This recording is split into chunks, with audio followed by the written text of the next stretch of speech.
Welcome to Wrestling with Heart, a podcast looking at pro wrestlers giving back to their community.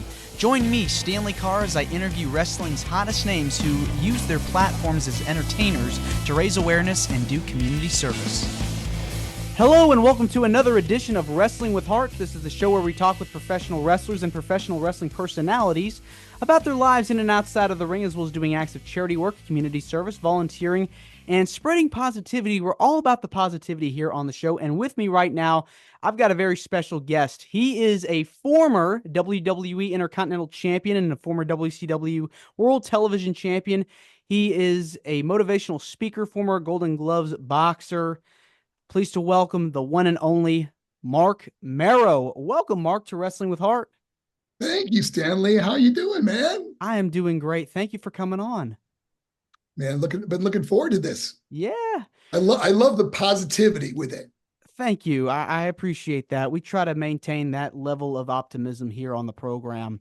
Now, you're from New York, Buffalo, New York. Tell me about your upbringing in childhood.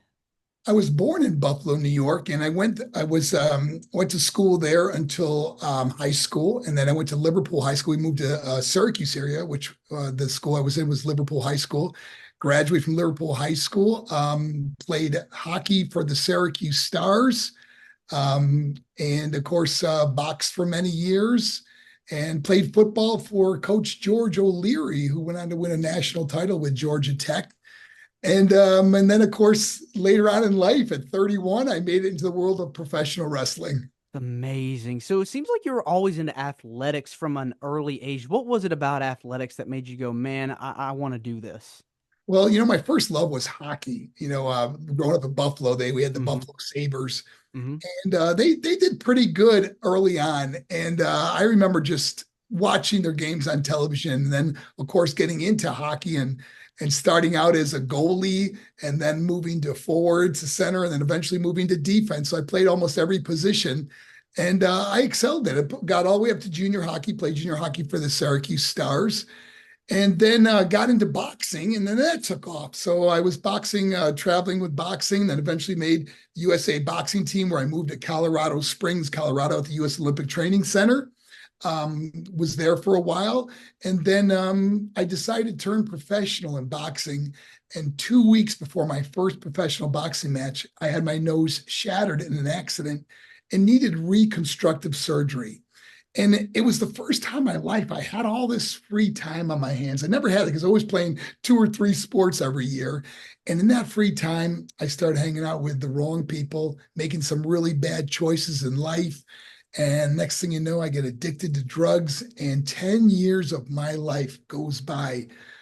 Oh man, it just really fell off the deep end, the only job I had was in construction. I was always a good athlete and stuff, strong kid.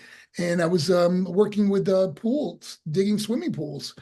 And, eventually found my way into professional wrestling. I had a bunch of friends over my apartment, and we were flipping through the TV channels. My buddy had the remote control, and he landed on professional wrestling. And I remember looking at it and getting that like aha moment. I go, hey guys, man, I could do that. Because I was always a good athlete, And they laughed. And, they're still my friends today. We talk about this. And, they said, Marc, look at the size of those guys. They'll pick you over their head and throw you at that ring. I said, no, I'm telling you, I could do that.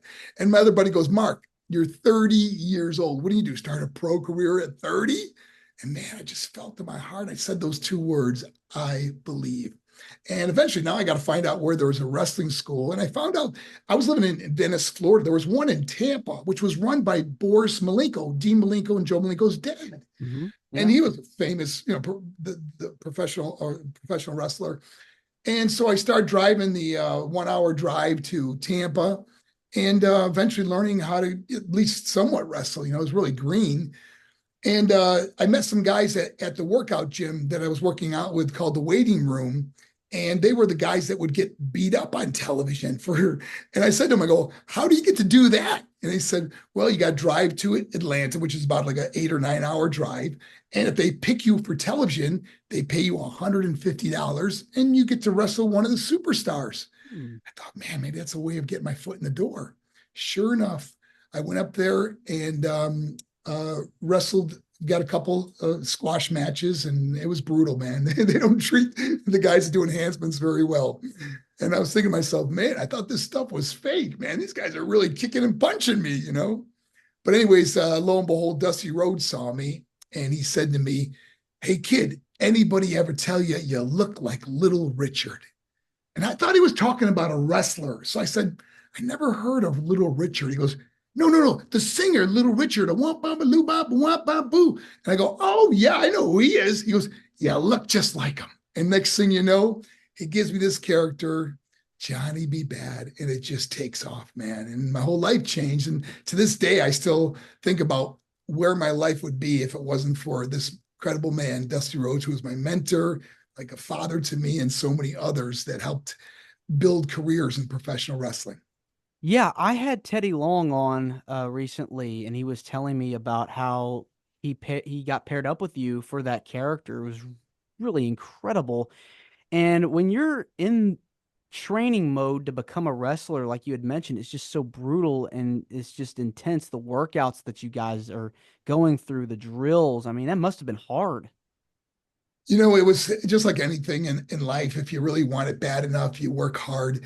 The school, you know, obviously doing hundreds of Hindu squats and the taking bump after bump after bump. That's why so many guys don't last very long in professional wrestling. We see, you know, NFL football players that come in, they're toughest guys that last a day, and then they're saying, "I ain't doing this, man." It really does take a toll on you. Right now, remember all the sports I played football, hockey, boxing, I played lacrosse. And I think about they're all such contact sports.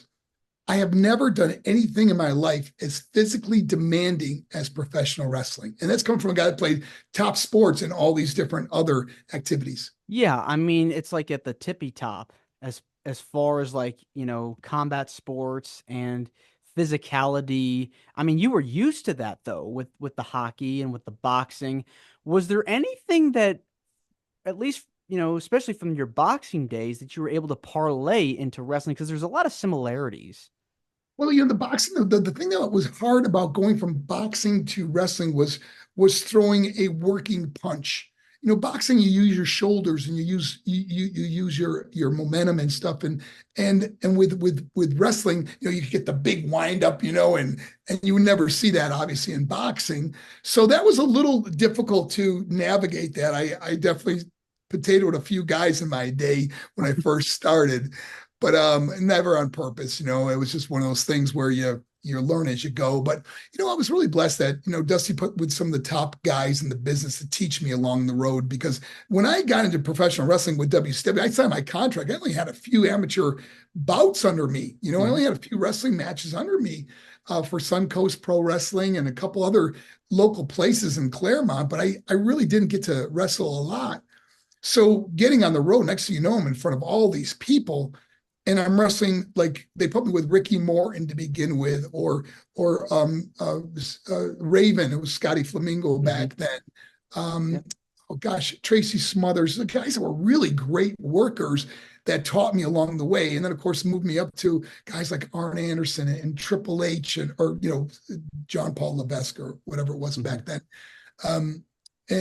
So it was a really great learning experience. I was blessed to be in there with some of the best ever. Yeah, I mean, you worked in WCW, you had this great gimmick, Johnny B. Bad, former world television champion. I mean, what tell me about some of your favorite opponents to wrestle during this period of time. You know, there's a few guys that it's hard to pick just one because they're all so different in different ways, you know. But I remember a match that that stands out is with Flying Brian at Fall Brawl. We went 30 minutes, and it was a classic match. We really put on a great show, and it was one of the, I think it was the top match on the card for the pay-per-view.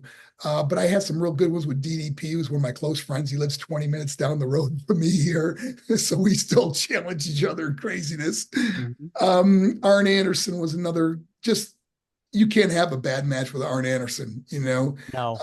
Oh gosh, I got to wrestle Ric Flair. Was like a day off, you know. Everybody knows Ric Flair matches, so it was kind of an easy match. Um, Guys, there's so many guys that I think of. Stone Cold Steve Austin when he was Stunning Steve in WCW. I got to wrestle him so many times because we wrestled many programs in WCW. Then I went on to WWE and wrestled, King of the Ring, and we did so many other things there. So I was blessed to learn from some of the best.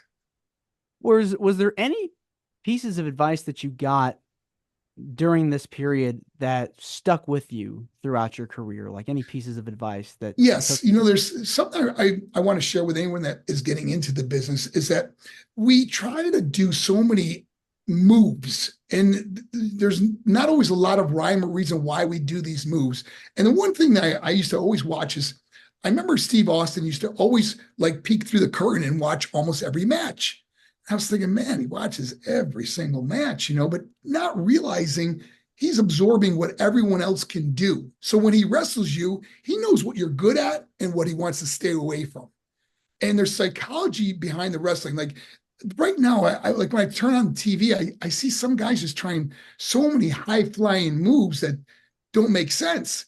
They don't mean as much when you see the finish because they've already done triples and doubles off the top rope and these crazy back handsprings and all this stuff that really don't make sense in a match. Where when you look at some of the old matches that you got the crowd behind you, it builds up to those high flying matches. And that's what me and Brian did in our 30-minute match. We tried to build up to where we were doing all the crazy moves at the end where they meant something because they thought we were going to pin each other with those moves. Yeah, definitely less is more. You don't always need to Yeah. be doing the acrobatic stuff. Do some more ground mat work. It's good to have some variety in there. I remember Arn Anderson told me that. He goes, Mark, you got to slow down, man. He goes, and when you think you're going slow, slow down even more. And I always remember that because the crowd is going to get behind you. We'd be so anxious if the crowd was quiet. They got to do something, got to do something. He'd hold me in the hold. He goes, just relax, let him come, let him come. Mhm. And sooner or later, they would start going, Johnny, Johnny, and we'd build up for the next move or whatever we were doing. Yeah. Always is good to listen and work with your partner because they're going to help you get through that match. Yeah. Now you get to WWE. Now I believe this is 96. 96, yeah. What made you decide to leave WCW to go to WWE? I always looked at WWE as sort of called the WrestleMania was the dance. I mean, if you got to WrestleMania, you made it in professional wrestling. It was so big, And I always felt I was going to finish my career at WWE.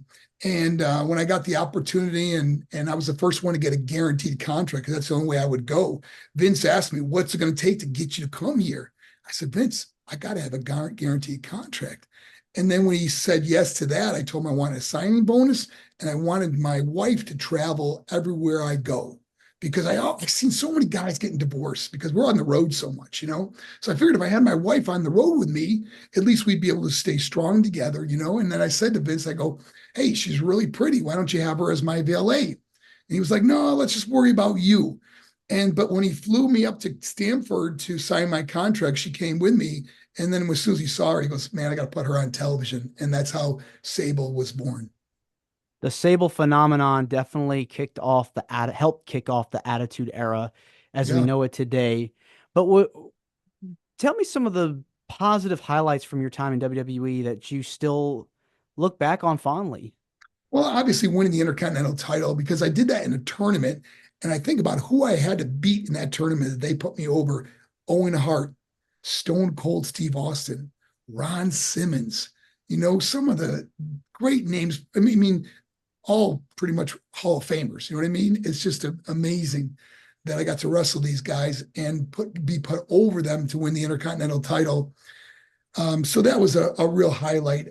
Even in the losing effort, Stone Cold, when I wrestled him in the King of the Ring, we had a great match for him the day he said Austin 316, being a part of so many historical things, being there at the Montreal screw job, being there even in WCW when Cactus Jack lost his ear, I was sitting next to him, there's so many opportunities when, gosh, the tragedy that happened between Arn and Sid, I was on that tour, staying in that hotel, so there were so many things that I've been a part of that were historical in professional wrestling and being there when the Attitude Era happened. I mean, it's going to be one things that I've always talked about in wrestling.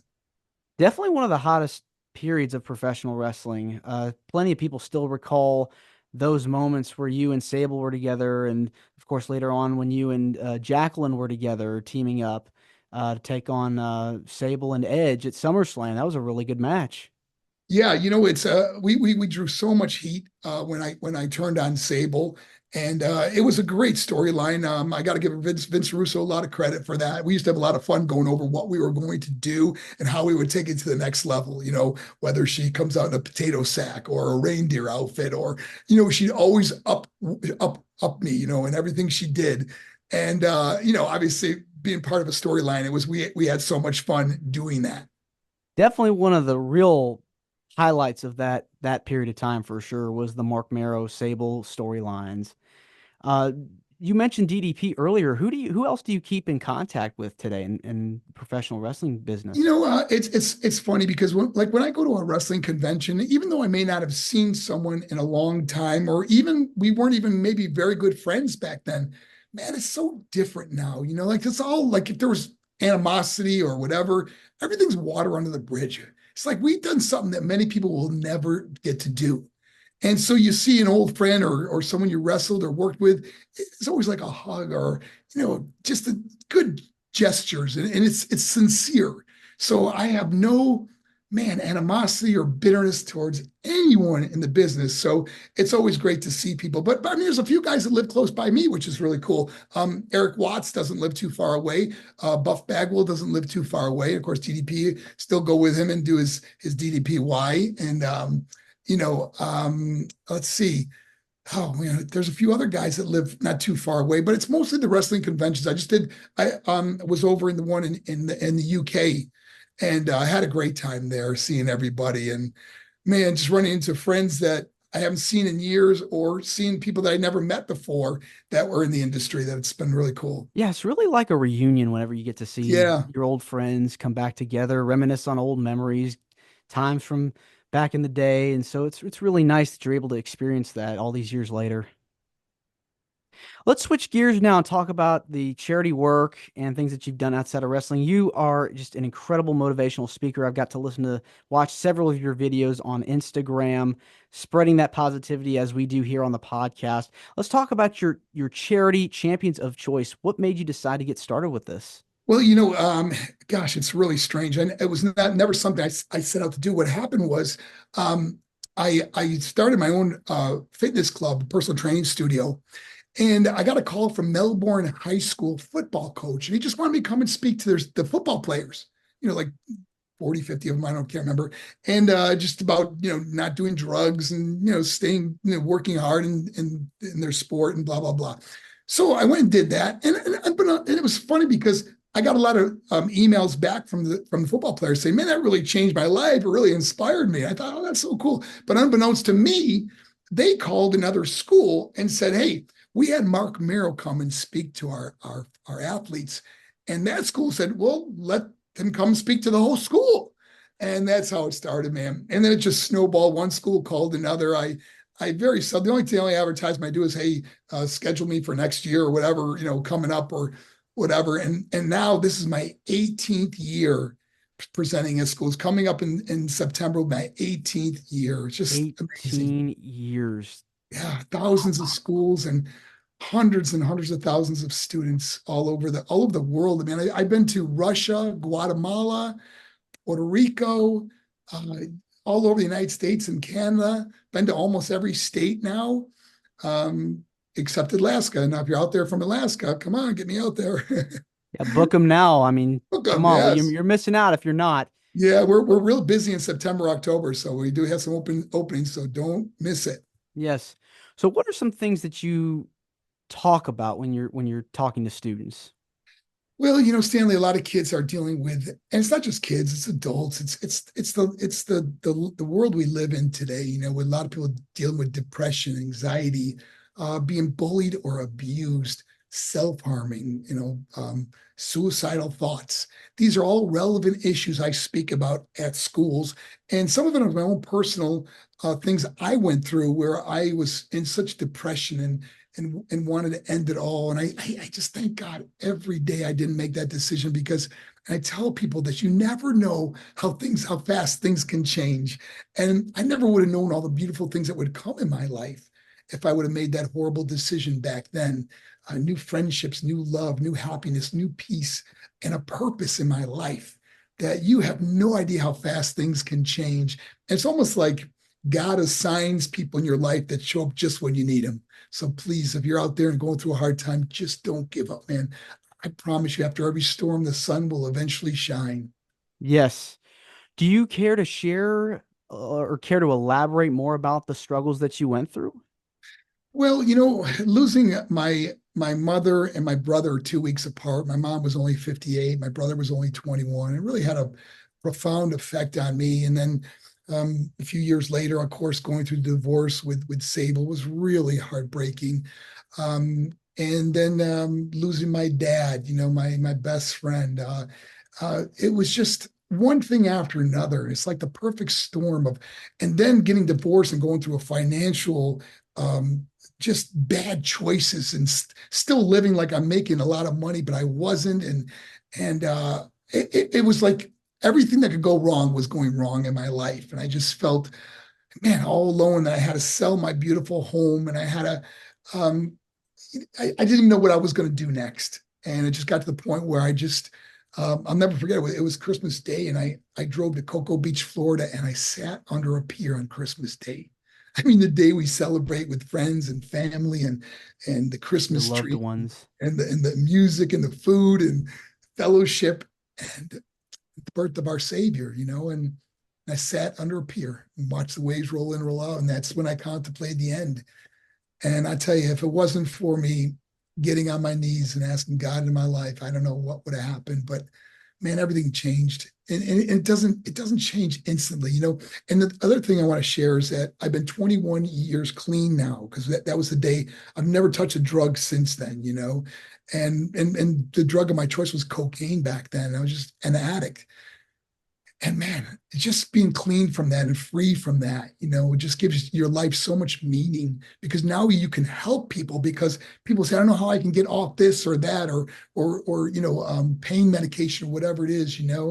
And it's just wanting to change your life, and realizing that whether it's a 10-step program or AA or counseling or whatever it's going to take, everybody's a little different, and there's no one thing that fits all. And mine was my faith in God. My that just changed everything for me. And so whatever it is, find out what it is that's going to help your life, because we're all different. We all look at things differently. We may not have the same faith. You may be able to go to an AA meeting and listen to someone speak there and go, wow, I want to have what they have, or I want to change the way this person changed. So the main thing is it's just don't quit, man. Just don't quit. No, I mean, life is about struggle and it can be stressful at times. And all you have to do is just keep pushing forward, find something that's meaningful to you to keep yourself going. And with this wonderful cause, I mean, it seems like it's definitely helped you get past all the negativity.